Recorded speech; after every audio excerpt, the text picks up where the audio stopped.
Section 1. You will hear a woman who has just moved into the area talking to a neighbour about problems she is having in her house. First, you have some time to look at questions 1 to 2.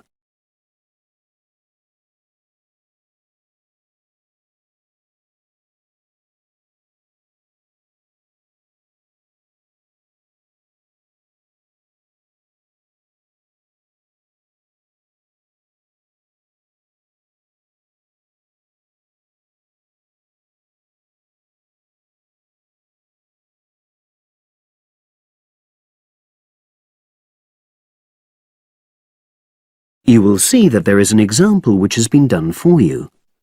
On this occasion only, the conversation relating to this will be played first.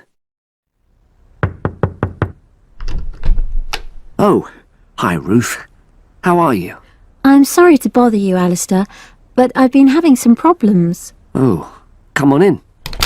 What's happened? Basically, I had a leak from one of the pipes in the bathroom, and water started coming through downstairs, and the kitchen ceiling's badly stained. I've got the leak fixed temporarily, but I wasn't happy with the plumber, and I wanted to ask your advice. Of course. Well, the first thing I'd say is make sure you choose a local company. That way, if things go wrong, you're close by and it just makes things easier. Alistair says that Ruth should choose a local company, so local has been written in the space. Now we shall begin. You should answer the questions as you listen, because you will not hear the recording a second time. Listen carefully and answer questions 1 to 2. Oh, hi Ruth. How are you? I'm sorry to bother you, Alistair, but I've been having some problems. Oh, come on in. What's happened? Basically, I had a leak from one of the pipes in the bathroom, and water started coming through downstairs, and the kitchen ceiling's badly stained. I've got the leak fixed temporarily, but I wasn't happy with the plumber, and I wanted to ask your advice. Of course. Well, the first thing I'd say is make sure you choose a local company. That way, if things go wrong, you're close by and it just makes things easier. Let me write this down. Right. Yes. The plumber who fixed things yesterday was from quite far away, but I chose him because his advert said he did emergency repairs. Well, fair enough. You needed something in a hurry. But another piece of advice I'd give is try to avoid calling anybody on weekends. That'll really bump up the prices. Leave it till Monday if you can. Well, yes, I think I can do that, because the temporary fix should hold. And obviously I'll need the ceiling plastered and eventually redecorated. Yeah, sure. So who would you recommend? Is there a directory? Well, there's quite a good website covering this sort of work. It's www.plasdeco.com. Is that with a K? A C. PLASDECO.com. Got it. Well, I'll try and have a look at that. Yes, it gives price and quality comparisons. Oh, that'll be useful. But I find personal recommendations really helpful as well. You know, you can find out whether you can rely on the company. Well, I know a couple of reasonable plumbers and also some plasterers. Great. Before you hear the rest of the conversation, you have some time to look at questions 3 to 10.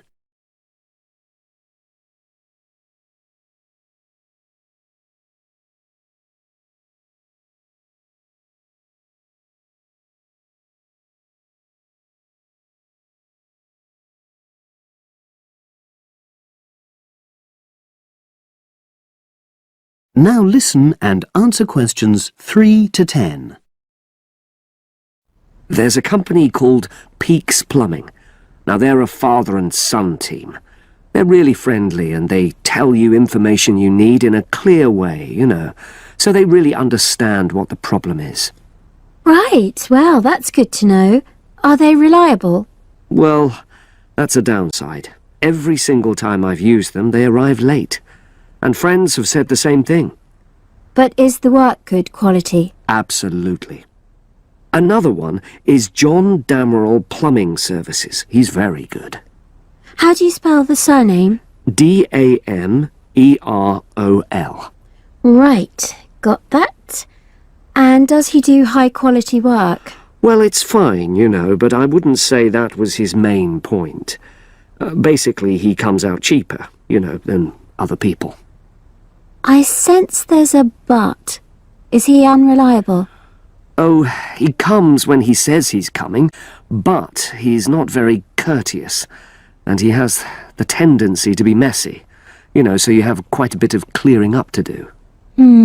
Okay. So it's up to you.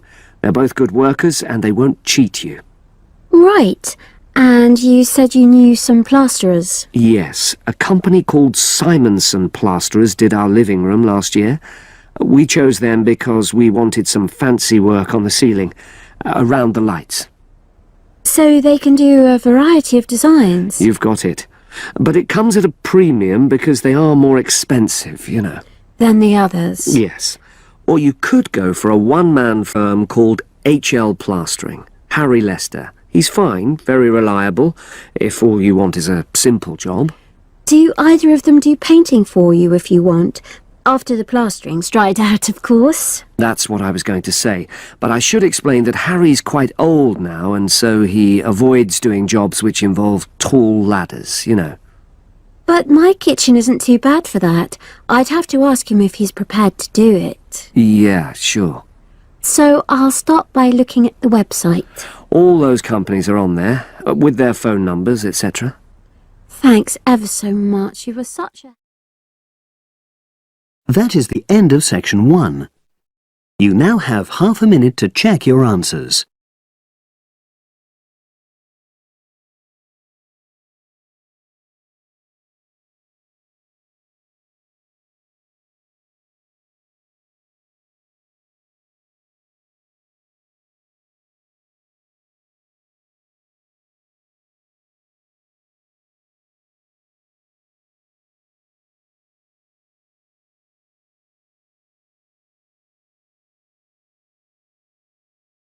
Now turn to section 2. Section 2. You will hear the education officer in a museum giving a talk to school students who are about to start a one-week work placement in the museum. First, you have some time to look at questions 11 to 15.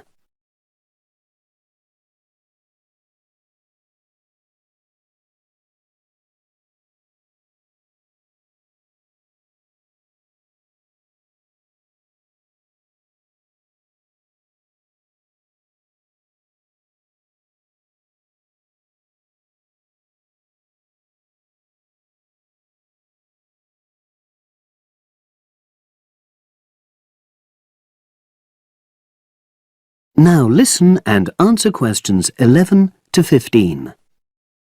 Good morning and welcome. We're really pleased that you're going to be joining us next week for your work placement.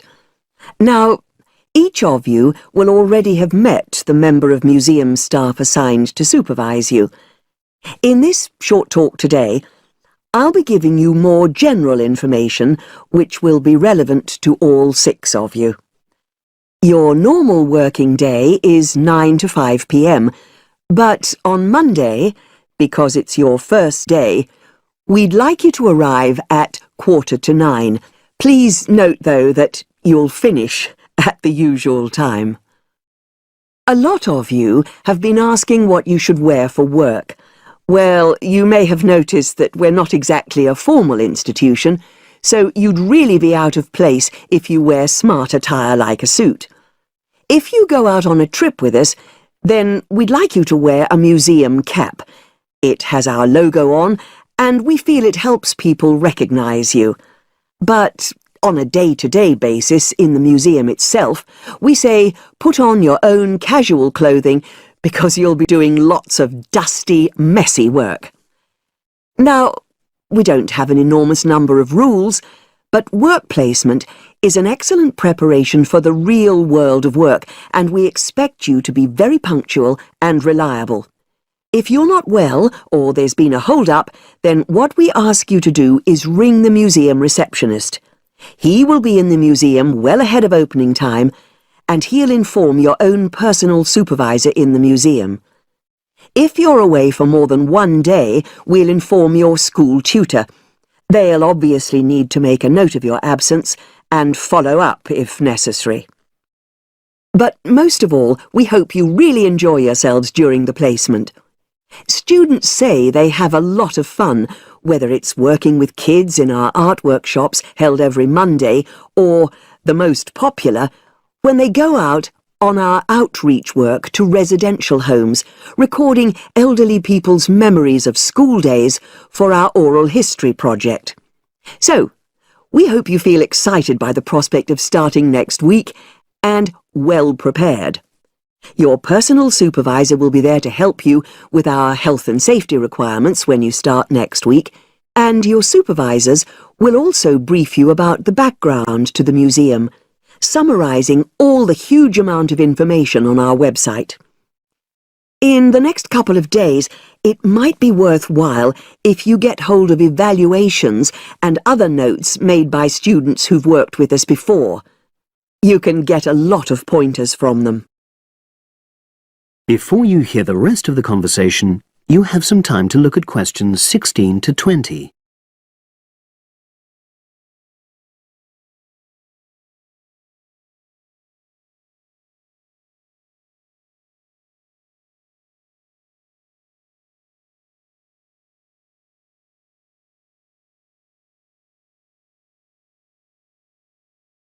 Now listen and answer questions 16 to 20. Now, before I finish today, I wanted to help you find your way around the museum. When you start next Monday, the first thing you'll need to do is sign in. Come through the main entrance and you'll see the main staircase straight ahead. To the right of this is the statue of the horse, and just behind that is a door.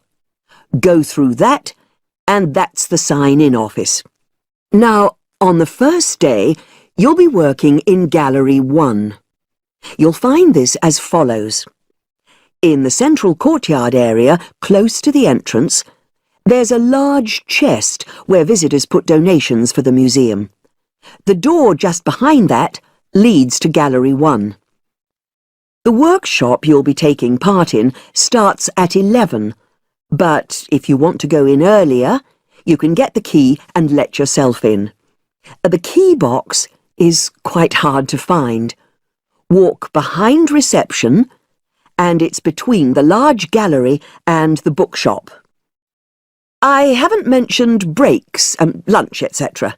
Unfortunately, our cafe's closed at the moment, so your best bet is to bring a packed lunch.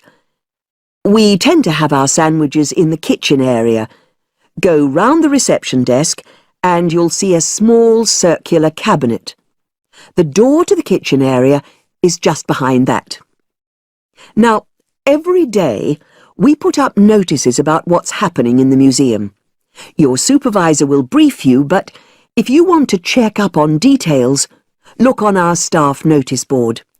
This is in the corner of the play area, at the back, on the wall of Gallery 3. If you have any questions, I'd be happy to help. That is the end of section 2. You now have half a minute to check your answers.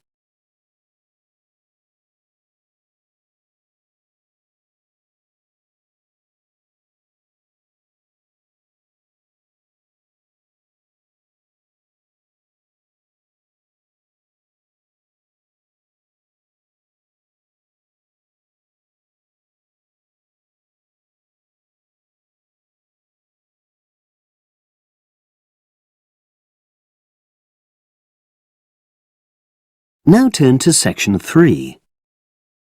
Section 3.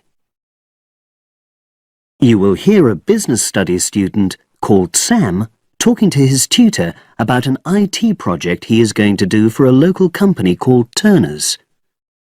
First, you have some time to look at questions 21 to 26.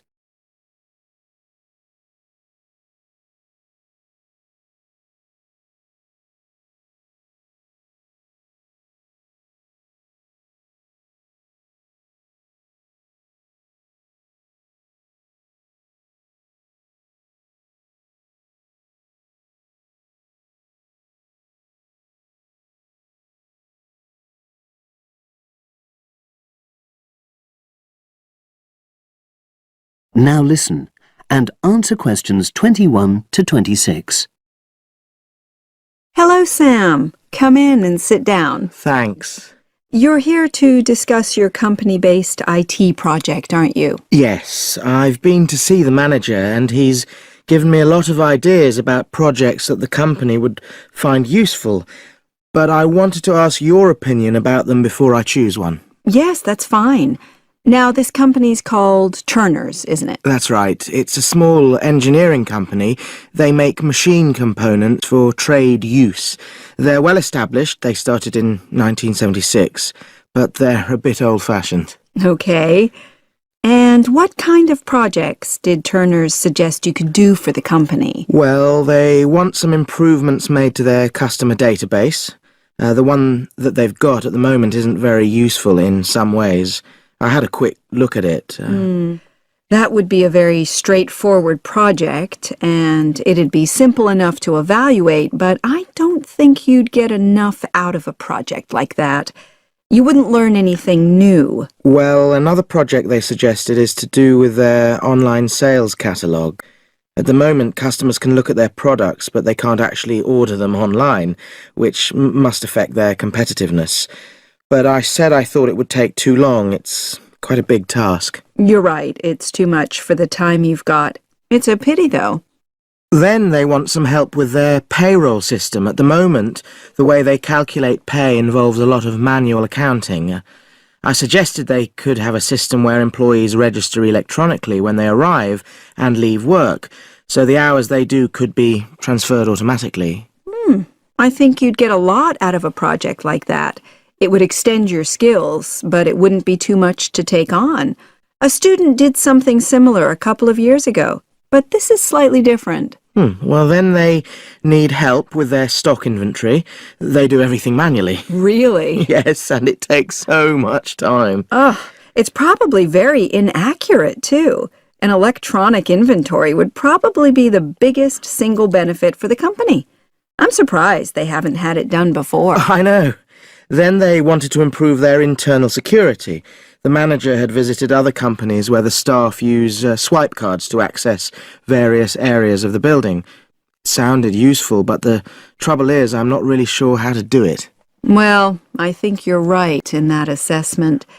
At the moment, it's probably a bit beyond your level of knowledge. Is that all? Just one more. Customer service. They want to be able to collect feedback from their customers in a more systematic way. At the moment, it's a bit of a mess, and they probably lose business as a result. Would that involve you going to see customers at their own premises? Because in that case, you might have to do a fair amount of traveling, and that would incur expenses that haven't been agreed with these companies. I never thought of that. Well, it might not be a problem, but it's something that needs clarifying. Well, I hope that's been helpful in narrowing down the options. Yes, it has, thanks. I'll be able to make a decision now. But while I'm here, can I talk to you about coursework? Sure. Now you have some time to look at questions 27 to 30.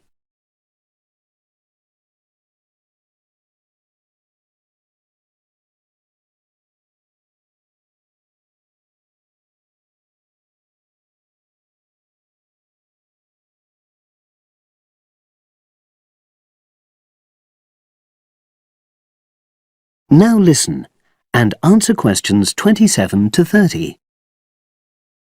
I'm not very happy about the way our group assignment is working. There are some problems. Oh dear.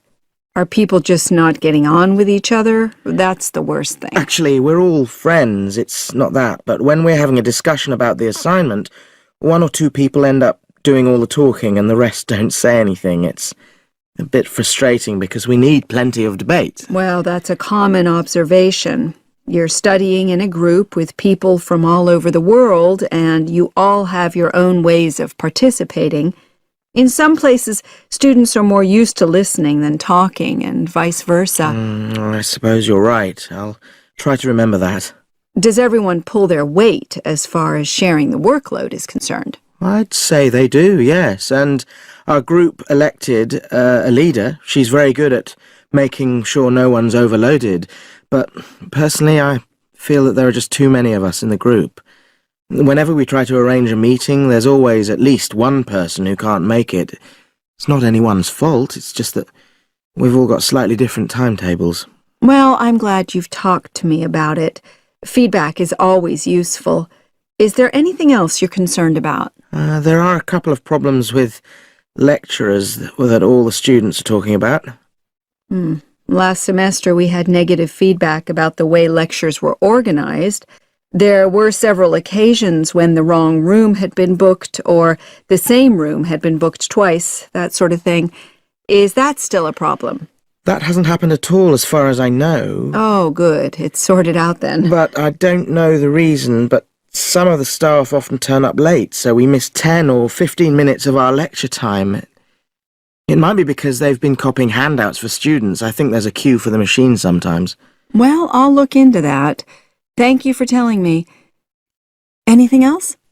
The other thing is that it can be very difficult to get to see a lecturer individually. They're all very supportive and friendly when you do manage to find them, but often they're not in their office, even at times when they're meant to be available for consultation. Okay, that's helpful.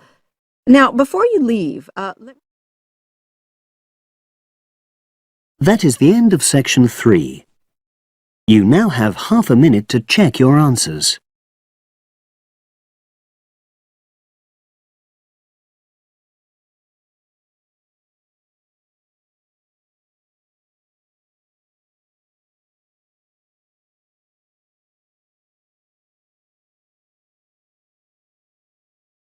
Now turn to section 4. Section 4. You will hear a wildlife expert giving a talk to a group of bird lovers in the UK about a species called the tawny owl. Before you listen, you have some time to look at questions 31 to 40.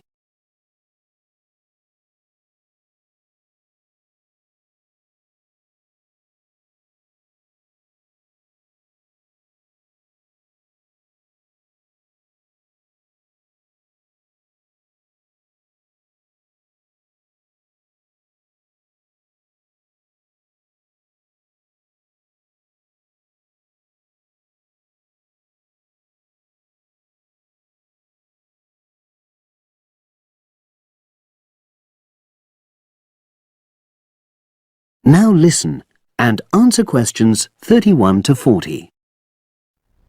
Good evening, everyone. You're all likely to be familiar with pictures of the tawny owl.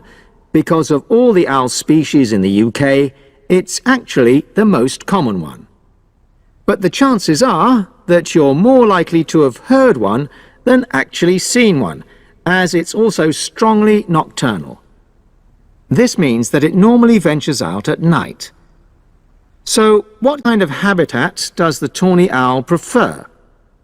Well, a survey carried out in the 1980s confirmed that this owl is most likely to be found in woodland. If you look at a map of tawny owl distribution across Britain, you'll only see gaps in the treeless marshy areas of eastern England and in some of the more upland parts of northwest Scotland. However, you can sometimes find populations of tawny owls in urban areas too, either in parks or in large gardens. The tawny owl shows some obvious adaptations to its natural habitat. For example, both its wings and its tail are short, which helps it to maneuver through the trees. Also, the bird's plumage is a mixture of brown and grey, and this provides suitable camouflage for when the owl perches up against a tree trunk. Then there are its large eyes. The tawny owl's visual capacities are considerably better than those of humans, and although it can't see in complete darkness, it's sufficiently well equipped to be able to navigate its way around woodland on all but the most overcast nights. Another factor that contributes to the tawny owl's success as a hunter is its excellent memory of the layout of different areas. If you combine this ability with the owl's strongly territorial and sedentary nature, most populations of tawny owl are sit-and-wait predators, you realize that it has a good opportunity to predict where prey might be found. Finally, as well as having large eyes, the owl's sense of hearing is excellent, and this helps it to locate potential prey as it sits on its perch.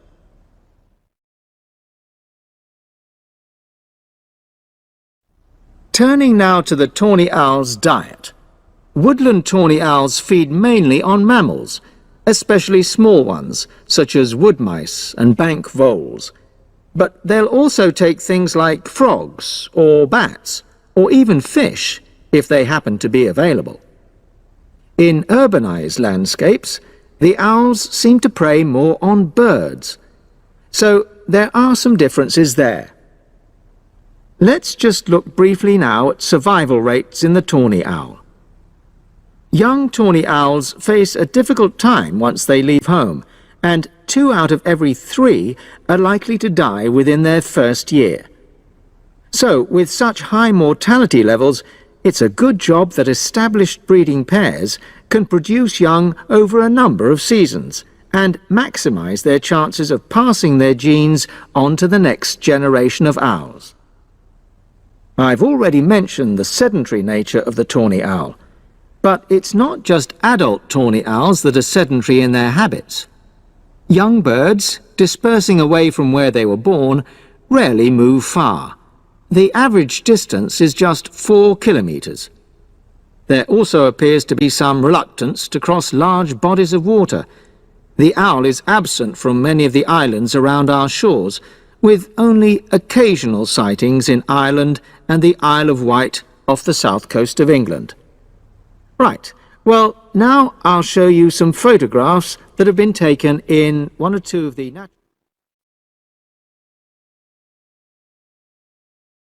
That is the end of section 4. You now have half a minute to check your answers.